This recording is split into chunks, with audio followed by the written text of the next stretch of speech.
Hello दोस्तों, welcome to commerce nation या in with confidence. My name is Aman. तो दोस्तों आज हम लोग अपने बिजनेस ऑर्गेनाइजेशन के आगे के टॉपिक को पढ़ने जा रहे हैं। आज का जो टॉपिक है वो स्टार्ट होगा difference between industry and commerce. Industry और कॉमर्स में क्या डिफरेंस है दोस्तों, उसके हिसाब से अपना टॉपिक स्टार्ट होने वाला है। इसके पहले का टॉपिक हमने पहले के वीडियोस में देख लिया है दोस्तों। तो आपके जो छोटे क्वेश्चन होते हैं एग्जाम में, छोटे जो क्वेश्चन आते हैं 4 मार्क्स के, ठीक है। अगर आप लोग अदर यूनिवर्सिटी से होगे तो आपके 2 मार्क्स के भी क्वेश्चन आते होंगे।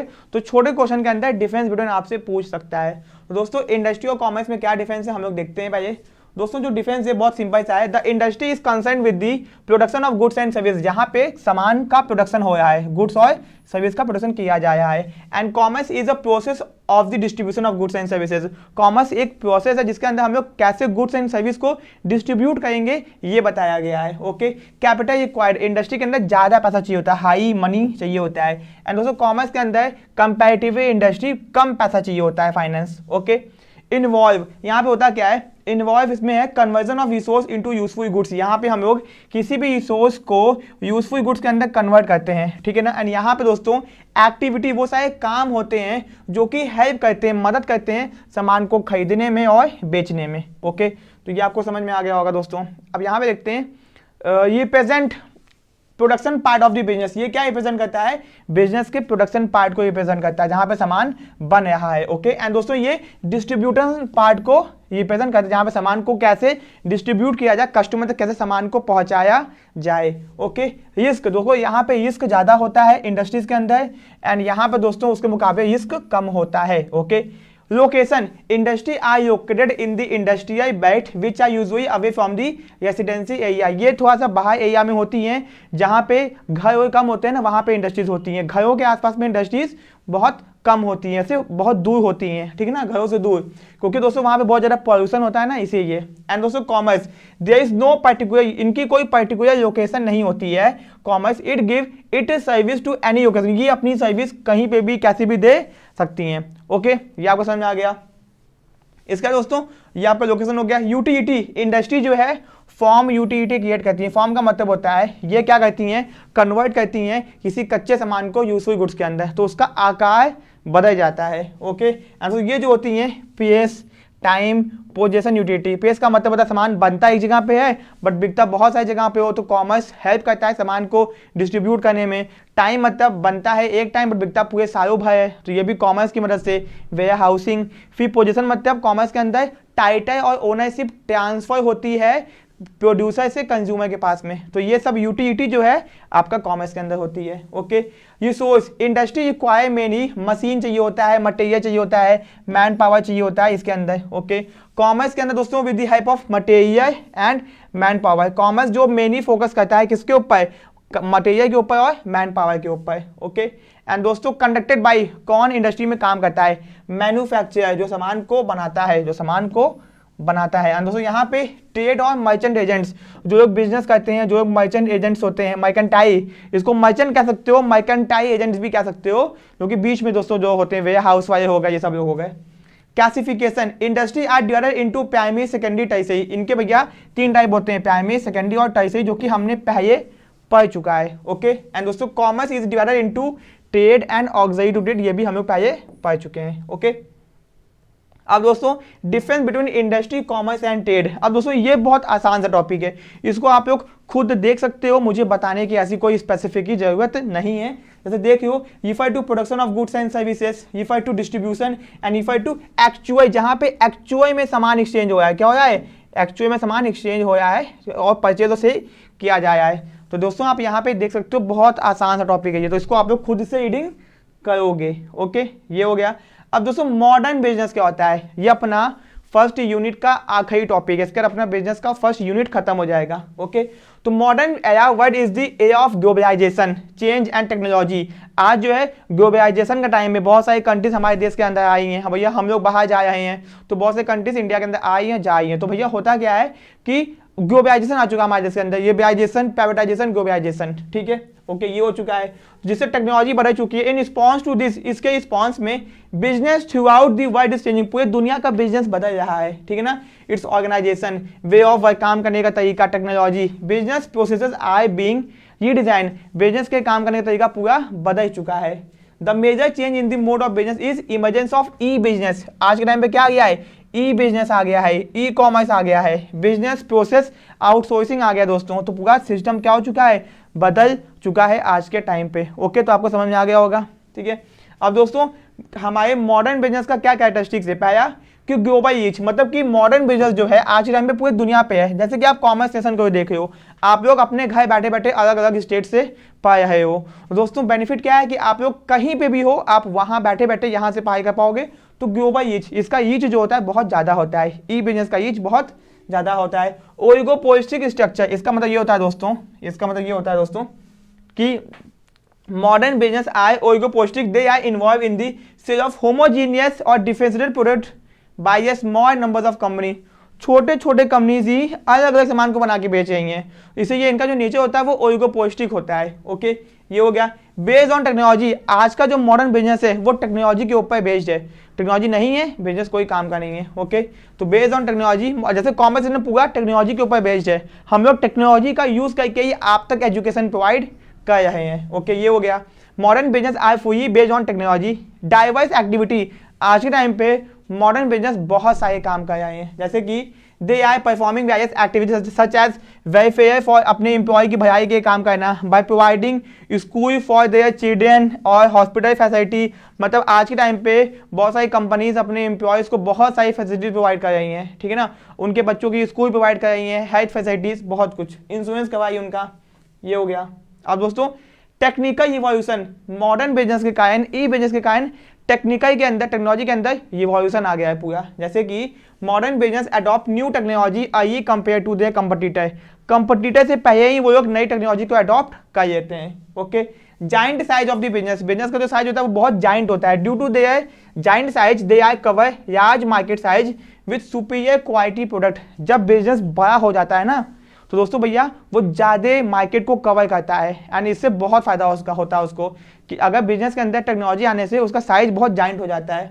Adopting new methods of business, आज के टाइम पे नए नए मेथड्स को अडॉप्ट किया जाए बिजनेस को करने के लिए। ओके ना, क्योंकि जब तक बिजनेसमैन नए मेथड्स को अडॉप्ट नहीं करेगा वो आगे नहीं बढ़ पाएगा, ठीक है ना। ओके, कंपटीशन हैज इंक्रीज, क्योंकि कंपटीशन भैया बहुत ज़्यादा बढ़ चुका है। Okay, expectation of immediate return, क्योंकि आज के टाइम पे देखो कंपनी को रिटर्न चाहिए तुरंत, चाहती है कंपनी कि वो पैसा लगाए तो मार्केट से उठाए तुरंत, इसलिए देखो कस्टमर की एक्सपेक्टेशन चेंज होती जाती है, कंपनी उनके हिसाब से चीज़ों को बनाती रहती है। ओके ना, उनके हिसाब से उनको सेटिस्फाई करने की नई नई चीज़ें आती रहती हैं। गिविंग वॉइस टू कस्टमर, पहले कस्टमर के पास में वॉइस नहीं थी, मतलब कि कस्टमर किसी भी चीज़ के ऊपर आवाज़ नहीं उठा पाता था। अब क्या है, कस्टमर हर चीज़ के लिए आवाज़ उठा सकता है कि हाँ भैया ये सामान खराब है, ये अच्छा, ये बेकार है, कस्टमर भी आवाज़ उठा सकता है। तो they ensure that problem of the consumer will resolve as soon as possible. Okay, तो ये दोस्तों कैरेक्टरिस्टिक्स हो गया। ठीक है, अपना ये टॉपिक है यूबिक्विटी, मतलब for consumer, ubiquity cuts transaction cost for exploring product in a market. Consumer can acquire any information whenever and wherever they want regardless of their location. मतलब कि इसके कारण, ई बिजनेस के कारण, कंपनी, बिजनेसमैन, जो भी इंसान जब चाहे जो इन्फॉर्मेशन कभी पा सकता है, चाहे वो चाहे जहाँ पे हो। अगर मुझे कोई चीज़ खरीदनी है तो मैं बैठे बैठे कुछ भी पता कर सकता हूँ। दोस्तों ये ई बिजनेस के कारण आसान हो गया है, ठीक है ना। तो it is no longer necessary that buyer spend time, वो अपना टाइम वेस्ट करे, मनी वेस्ट करे, ट्रैवल करे, वहाँ जाए देखे, वो घर बैठे बैठे चीज़ों को देख सकता है ई बिजनेस के कारण। ओके ना। यूनिवर्सल स्टैंडर्ड, आज के टाइम पर दोस्तों हर बंदा एक अच्छे सामान का इस्तेमाल कर रहा है, क्योंकि भैया ई बिजनेस के कारण हो क्या गया है कि आप घर बैठे बैठे चाइना से सामान मंगा सकते हो, अमेरिका से मंगा सकते हो। मतलब कि ग्लोबलाइजेशन के कारण इतनी टेक्नोलॉजी बढ़ चुकी है कि हम लोग अच्छे स्टैंडर्ड, यूनिवर्सल, जो कि पूरी दुनिया में अच्छा स्टैंडर्ड है, उस सामान का इस्तेमाल कर रहे हैं। Universal standard are standard shared by all the nations around world. These are technical standard of internet for connecting e-commerce. It give all the ability to connect at the same level and provide network externalities। मतलब दोस्तों कहने का मतलब ये है कि जो other countries इस्तेमाल करेंगे वही चीज़ हम लोग इस्तेमाल कर रहे हैं। ये पॉसिबल कैसे है? ई बिजनेस के कारण। ओके, यूनिवर्सलिटी, इसका मतलब ये होता है कि यूनिवर्सल चीज़ें हैं, मतलब जो चीज़ें बाहर में आई हैं वो इंडिया में भी अवेलेबल हैं। जिस स्टैंडर्ड्स की हैं वही स्टैंडर्ड्स की इंडिया में अवेलेबल हैं। पहले होता क्या था, कोई फ़ोन आया बाहर अच्छे कॉन्फ़िगरेशन का है, अच्छा रैम है, अच्छा जीबी, सब कुछ उसके अंदर अच्छा है, बट जब इंडिया में आया तो उसकी क्वालिटी को इन्फीरियर कर देते थे। अब ऐसा नहीं होता है। buying and selling take place through website is e-commerce. The website can be accessed from anywhere around the globe. पूरे दुनिया में धरती के ऊपर कहीं पे भी आप रहो, जहाँ पे इंटरनेट है तो आप वहां से चीजों को एक्सेस कर सकते हो। तो ये फायदा है ई बिजनेस का। अब दोस्तों ई बिजनेस क्या होता है यहाँ पे देखते हैं। ई बिजनेस का मतलब होता है इलेक्ट्रॉनिक बिजनेस, ठीक है ना, commonly referred as e business.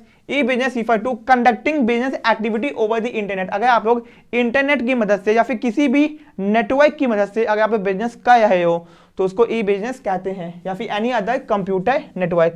यहाँ पर डेफिनेशन दी गई है, डेफिनेशन से मतलब नहीं अपने को। तो अब दोस्तों ई बिजनेस के अंदर क्या क्या आता है, पहला आता है B2B बिजनेस, मतलब बिजनेस टू बिजनेस। जब दो बिजनेस आपस में कोई ट्रांजैक्शन करते हैं तो उसको B2B बिजनेस बोलते हैं।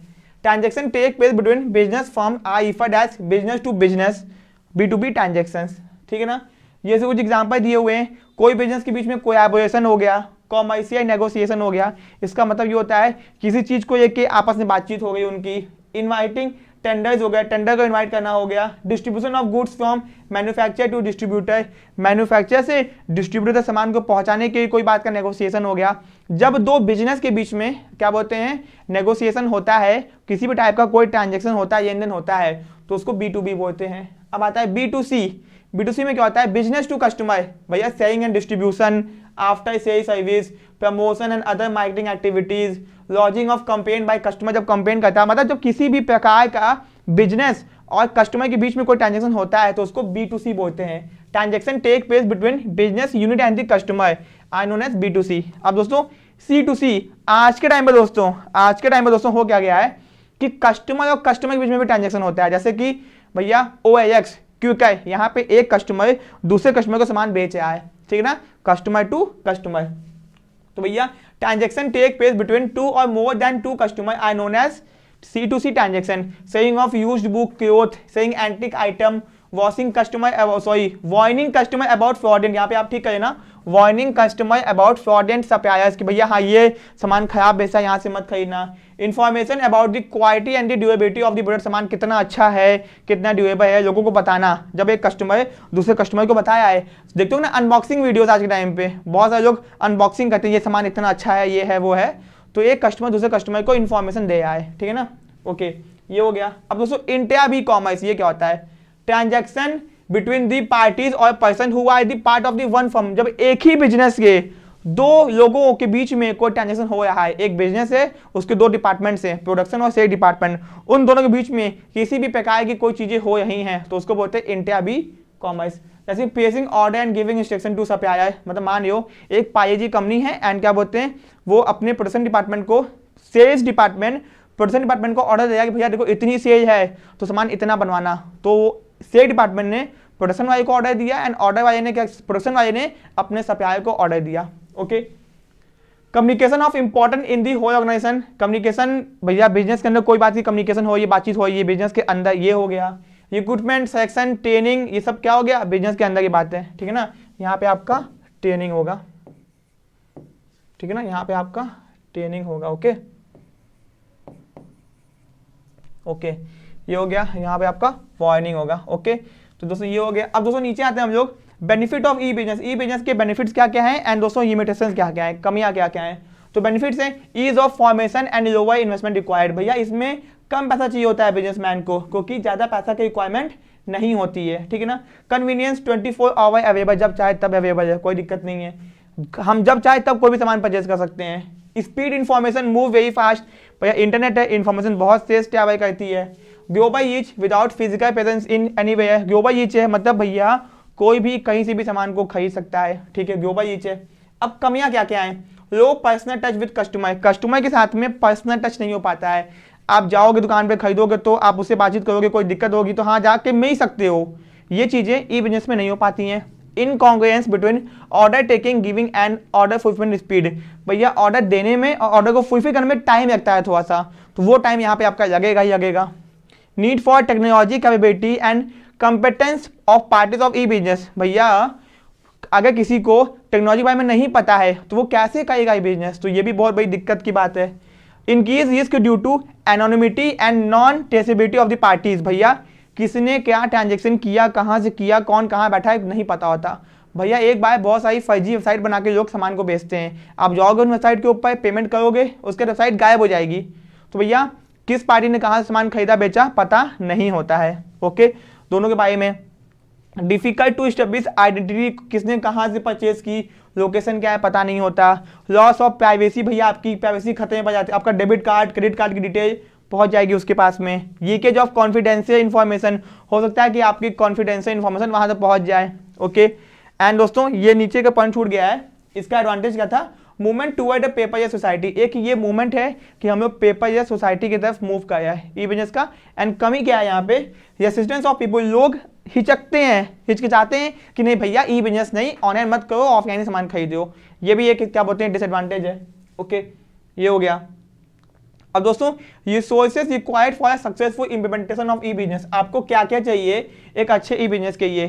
पहला कंप्यूटर हार्डवेयर चाहिए, कंप्यूटर हार्डवेयर सेटअप चाहिए, पूरा कंप्यूटर चाहिए आपको।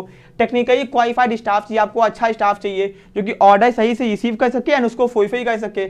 ठीक है, computerisation system of receiving payment, payment को रिसीव करने का एक तरीका चाहिए कि कोई भी आसानी से आके आपको पेमेंट कर सके। ठीक है ना। ओके, वेल डिजाइन वेबसाइट और ऐप, आपकी खुद की ऐप और खुद की वेबसाइट होनी चाहिए। जैसे कॉमर्स सेक्टर की खुद की ऐप है, खुद की वेबसाइट है, खुद की पेमेंट करने का तरीका है, सब कुछ प्रॉपर तरह से होता है यहाँ पे। Telecommunication facility, service centre होना चाहिए दोस्तों। ठीक है, फ्यूचर में हम लोग का भी सर्विस सेंटर बहुत जल्दी होगा। ठीक है, तो ये चीज़ें अपनी हो गई यहाँ पे ई बिजनेस के लिए। अब दोस्तों ई कॉमर्स क्या होता है, ई कॉमर्स क्या होता है, ई कॉमर्स मतलब electronic commerce is the buying selling of goods and services और the transmitting of fund data over electronic network primary the internet. मतलब कि ई कॉमर्स क्या होता है, ई कॉमर्स ई बिजनेस को करने में हेल्प करता है अपनी सर्विसेज को प्रोवाइड करके। जैसे कि इस दी सामान को खरीदना और बेचना ऑफ गुड्स एंड सर्विसेज और दी ट्रांसमिटिंग फंड, पैसे को ट्रांसफर करना, डेटा ट्रांसफर करना over the electronic network, internet की मदद से। क्योंकि भैया जब भी सामान खरीदोगे ना तो डेटा ट्रांसफर होगा, कस्टमर का डेटा आएगा कंपनी के पास में, कंपनी का डेटा जाएगा कस्टमर के पास में। ओके, ये हो गया। This business transaction occur either as a business to business, या तो बिजनेस के बीच में हो रहा होगा, या फिर बिजनेस टू कस्टमर के बीच में हो रहा होगा, या फिर कस्टमर टू कस्टमर के बीच में हो रहा होगा। The term e commerce and e business are often use interchangeably, बहुत जगहों पे ई कॉमर्स और ई बिजनेस को अदर बदल के इस्तेमाल करते हैं, बट ऐसा नहीं है, दोनों का मतलब अलग होता है। Okay, the term e tail, ठीक है ना, is also sometime use in reference to the transactional process that make up online retail shopping. कहीं कहीं पे आपको ई टेल वर्ड भी इस्तेमाल करने को दिखाई देगा, यूज मतलब आप देखोगे ई टेल, उसका मतलब भी ई कॉमर्स ही होता है। What is e commerce, E commerce is buying and selling of goods, सामान को खरीदना बेचना, सर्विस को भी विया इंटरनेट की मदद से, एंड ट्रांसफर, मनी को ट्रांसफर करना, डेटा, जिससे कि सेल आपकी कंप्लीट हो पाए। It is also known as electronic commerce बोलते हैं एंड इसको इंटरनेट कॉमर्स भी बोलते हैं दोस्तों। ठीक है, तो ई कॉमर्स होता क्या है, ई कॉमर्स आपको हेल्प करता है सामान को खरीदने और बेचने के लिए। ठीक है ना।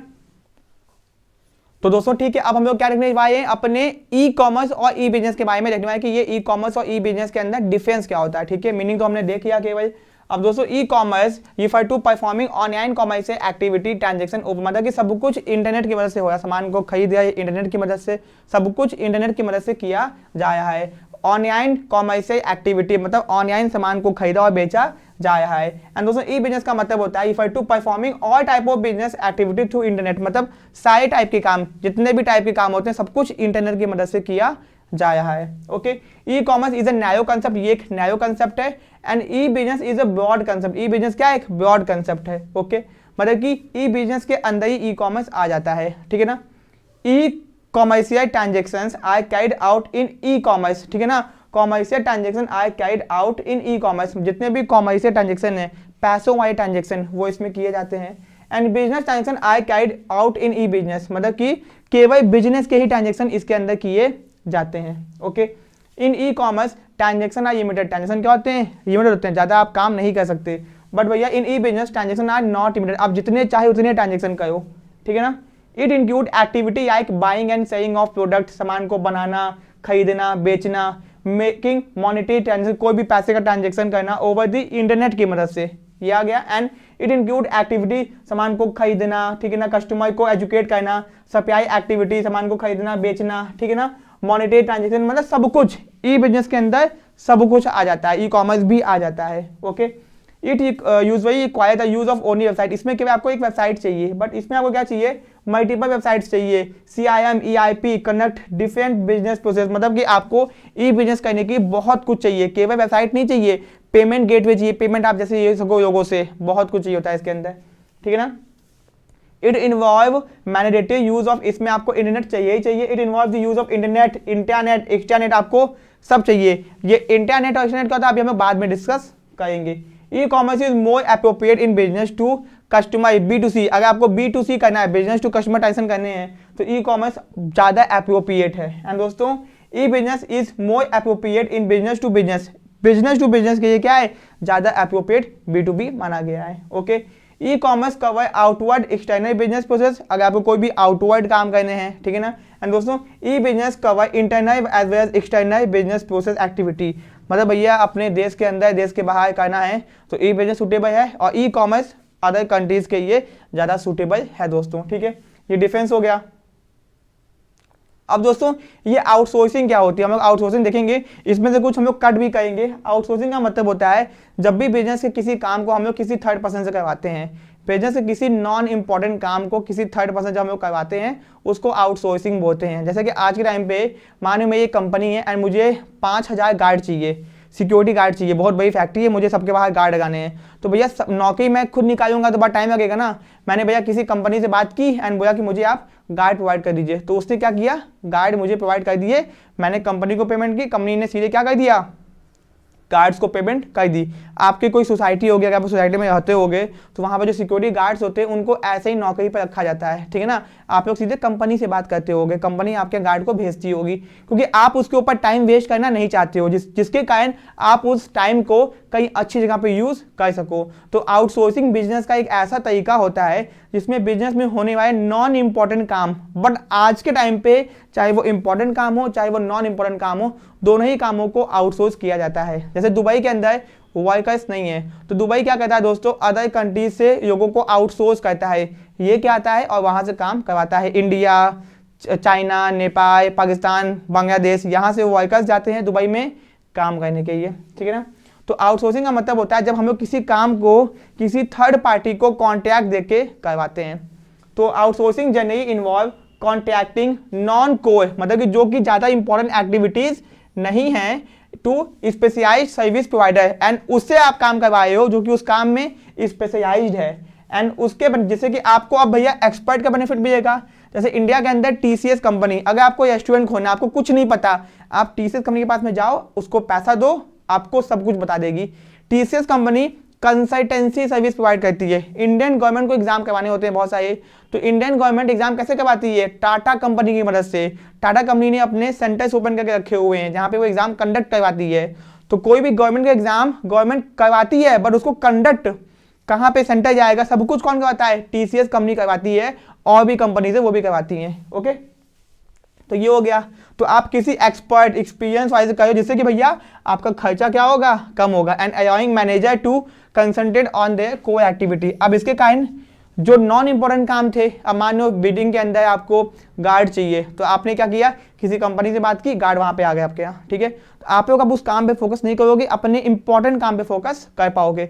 बट आज के टाइम पे चाहे वो इंपॉर्टेंट एक्टिविटी हो चाहे वो नॉन इंपॉर्टेंट एक्टिविटी हो, दोनों ही काम को आउटसोर्स किया जा सकता है और किया भी जाता है। तो दोस्तों, इसके फीचर अपने को बस दोनों देखने हैं। आउटसोर्सिंग इन्वॉल्व कॉन्ट्रैक्टिंग आउट, आप लोग किसी थर्ड पर्सन को कॉन्ट्रैक्ट दे रहे हो काम करने का। जनरली नॉन कोर बिजनेस, जो कि इंपॉर्टेंट काम नहीं होते हैं, उनको ही आउटसोर्स किया जाता है। जैसे कि भैया मान लो कि गार्ड वाला काम हो गया, सैनिटाइजेशन। जैसे इंडियन नेवी ने क्या किया हुआ है, ट्रेन को साफ करने की जिम्मेदारी IRCTC को दे दी है।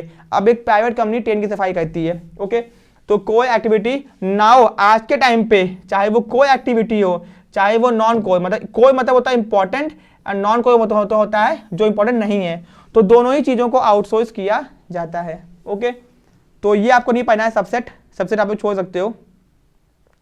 अब दोस्तों, ये 3 पॉइंट आप लोग देख रहे हो कि BPO मतलब होता है दोस्तों, BPO और KPO, business processing outsourcing, knowledge processing outsourcing. BPO के अंदर दोस्तों होता क्या है कि जब बिजनेस अपने नॉन इंपॉर्टेंट काम को आउटसोर्स करती है, किसी थर्ड पार्टी से करवाती है, उसको बीपीओ बोलते हैं। एंड केपीओ मतलब नॉलेज प्रोसेसिंग आउटसोर्सिंग, जब किसी ऐसे काम को जिस काम को करने के लिए नॉलेज चाहिए, एक्सपीरियंस चाहिए, तो उस काम को जब आउटसोर्स करती है, जैसे मान मुझे अकाउंटेंट चाहिए, मैंने किसी सीए को वो काम, मैंने किसी कंपनी को बोला कि मुझे सीए चाहिए, तो कंपनी ने मेरे सीए को आउटसोर्स कर दिया, तो ये हो गया KPO, knowledge processing outsourcing. Okay, अब दोस्तों अगर कोई बीपीओ है, अगर contract outside a company own country, अगर हमने अपने कंट्री के बाहर से किसी को आउटसोर्स किया है, तो उसको बोलेंगे ऑफशोर आउटसोर्सिंग, ऑफशोर आउटसोर्सिंग बोलेंगे। एंड दोस्तों अगर हमने क्या बोलते हैं नेबरिंग कंट्री में किया है तो नियर शोर बोलेंगे, एंड अपने ही कंट्री में किया है तो ऑन शोर बोलेंगे।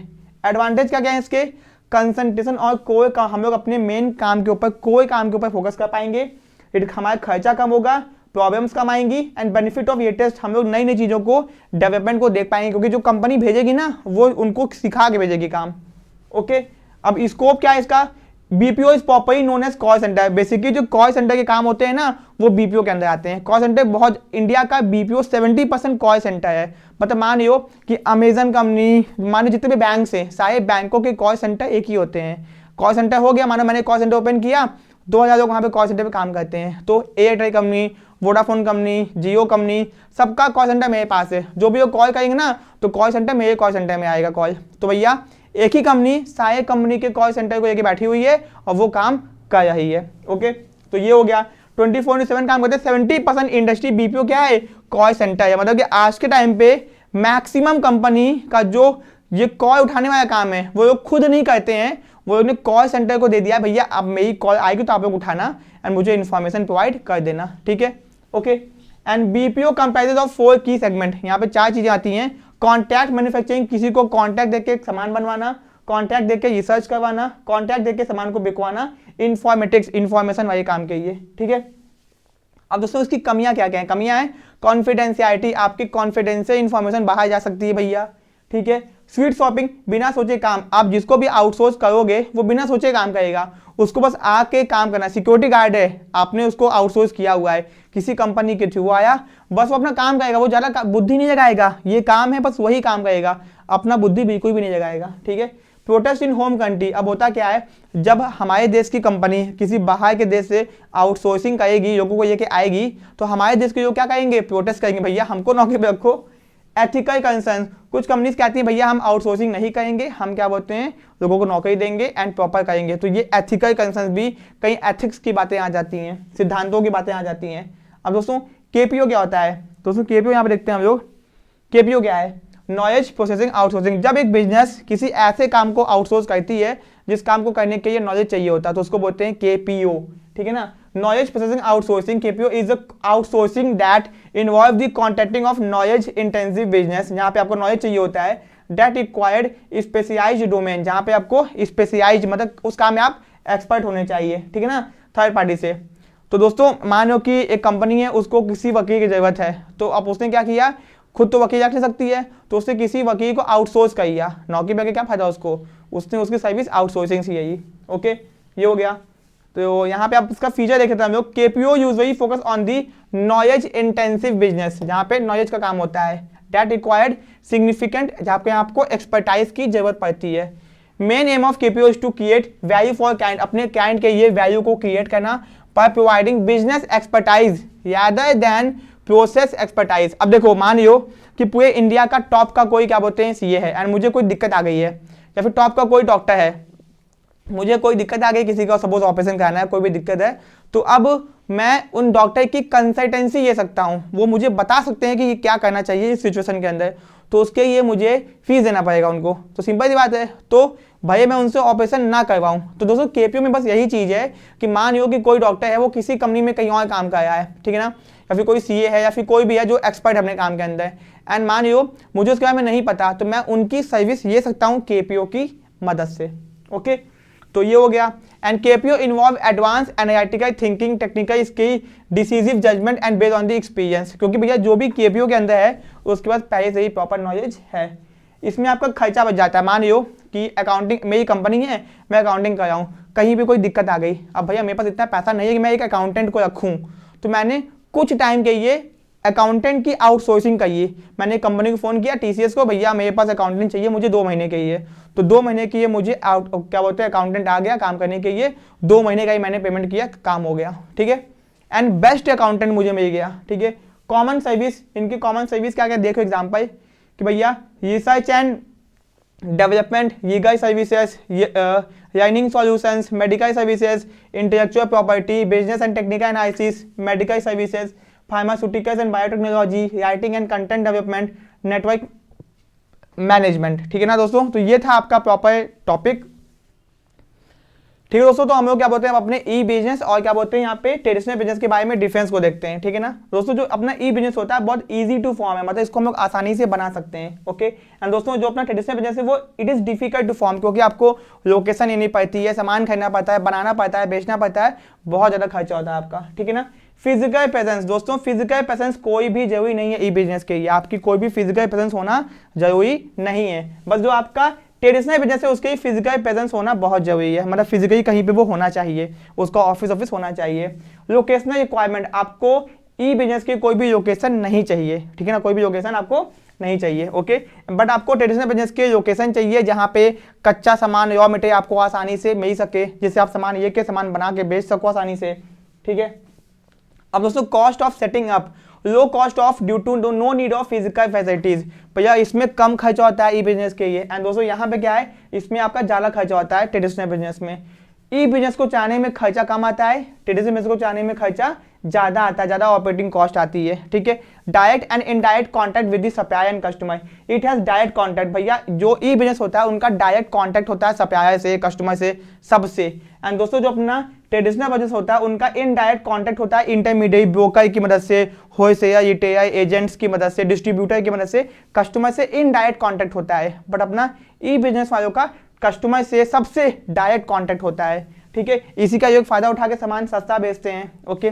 Nature of internal communication, communication can flow in any direction, यहाँ पे कम्युनिकेशन कोई भी कभी भी किसी से कर सकता है, upward, downward, rightward, leftward, diagonal, vertical, किसी से भी हो सकता है। एंड दोस्तों it involve hierarchical flow of communication, मतलब कि एक कम्युनिकेशन हियाची के अंदर होता है कि भैया हाँ ये इससे बात करेगा वो उससे बात करेगा, क्योंकि पूरा ऑर्गेनाइजेशन होता है ना इनका, इसे ये response time in meeting customer requirement, भैया इट गिव इंस्टेंट रिस्पॉन्स, भैया ई बिजनेस के अंदर रिस्पॉन्स तुरंत आता है। एंड दोस्तों response takes a lot of time, यहाँ पे ज़्यादा टाइम लगता है, ओके। ऑर्गेनाइजेशनल स्ट्रक्चर वर्टिकल और tall structure due to chain of command, यहाँ पे जो बिजनेस का जो स्ट्रक्चर है ना वो वर्टिकल और क्या बोलते हैं टॉल होता है, क्योंकि यहाँ पे आपका होता क्या है due to chain of command, आप हमेशा किसी के नीचे काम करोगे, हमेशा आपके ऊपर कोई ना कोई होगा, ओके। यहाँ पे हो गया हॉरिजॉन्टल और flat structure due to direct command and communication, यहाँ पे हॉरिजॉन्टल होता है और डायरेक्ट कमांड होता है, आपके ऊपर आपको सीधे कमांड दिया है, आप अपना काम करो अच्छे से, okay. Business process and length of cycle, short business process cycle, बस कस्टमर ने सामान का ऑर्डर दिया और सामान पैक हुआ कस्टमर तक आ गया, यहाँ पे कम टाइम लगता है, यहाँ पे टाइम ज़्यादा लगता है क्योंकि नंबर्स ऑफ सीक्वेंस बहुत सारे प्रोसेस होते हैं, ठीक है, बहुत सारे प्रोसेस होते हैं। ये हो गया opportunity for physical sampling of the goods, yes opportunity only in case of books और जनरल। दोस्तों ये लोग फिजिकल पी सैम्पलिंग नहीं कर सकते क्योंकि इनकी दुकान तो भैया है ही नहीं, तो ये लोग फिजिकली कैसे जाके सामान पहुंचाएंगे, मतलब कि सैंपल कैसे दिखाएंगे लोगों को अपना सैंपल। बुक्स में आप सैंपल दिखा सकते हो, हाँ बुक्स भेजी किसी को नहीं चाहिए, बुक्स वापस आ गई, बट कोई अब टीवी खरीदना है, टीवी भैया हम दुकान में जाकर देख सकते हैं ना, ई बिजनेस में कैसे देखोगे, इंटरनेट में फोटो देख पाओगे ना। एंड दोस्तों इट प्रोवाइड मीन्स, यहाँ पे इट इज, यहाँ पे आपका हो गया फिजिकल, ठीक है ना, तो it provide many opportunity for physical p sampling of product, आप जाके सामान को p sampling as a sample check कर सकते हो, देख सकते हो ट्रेडिशनल के अंदर।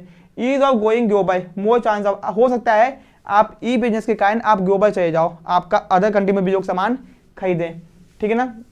एंड दोस्तों लेस चांस ऑफ ग्लोबल, क्योंकि भैया आपकी एक दुकान है, दुकान से कितना बेच दोगे अमेरिका के अंदर सामान, नहीं बेच पाओगे ना, okay. Government patronage increasing, government बहुत ज़्यादा ध्यान दे रही है इन ई बिजनेस के ऊपर, एंड क्योंकि इससे गवर्नमेंट की रेपुटेशन बढ़ती है, क्योंकि हम लोग एक्सपोर्ट ज़्यादा करते हैं, ठीक है ना, क्योंकि हम लोग अदर कंट्री में सामान बेच सकते हैं। डिक्लाइनिंग, गवर्नमेंट इनके ऊपर, गवर्नमेंट ज़्यादा फोकस नहीं करती है ट्रेडिशनल बिजनेस के ऊपर, क्योंकि वो लोग ज़्यादा एक्सपोर्ट पे ध्यान नहीं देते हैं, okay. Nature of human capital needed, यहाँ पे technically and professionally qualified person चाहिए जिनके पास टेक्निकल नॉलेज बहुत ज़्यादा हो, ओके। मोस्टली सेमी स्किल्ड, यहाँ पे ज़्यादा सेमी स्किल्ड या फिर अनस्किल्ड मैन पावर से भी काम हो जाएगी, जिनके पास ज़्यादा नॉलेज ना हो वो भी काम हो जाएगा। Okay, transaction risk, high risk due to lack of personal contact between the parties. भैया जब इसमें रिस्क ज़्यादा होता है क्योंकि हमको पार्टीज का कॉन्टैक्ट नहीं पता होता है, हमने ऑनलाइन पेमेंट की, सामान नहीं आया भैया, तो दिक्कत हो सकती है ना। बट इसमें क्या होता है, कम होता है, क्योंकि आपका पर्सनली कॉन्टैक्ट है ना सामान बेचने वाले से, तो कोई दिक्कत नहीं होगी। आप जाके कहोगे भैया सामान खराब दियो, देखो क्या दिक्कत है। ऑनलाइन में किसको जाओगे, कंपेनी करोगे कि भाई दोस्तों ये, ठीक है। तो दोस्तों हम लोग ने मैक्सिमम टॉपिक्स को यहाँ पे कवर किया है, तो अब हम लोग क्या बोलते हैं अपने नेक्स्ट लेक्चर में बहुत जल्दी आपको मिलेंगे, ठीक है। Thank you so much.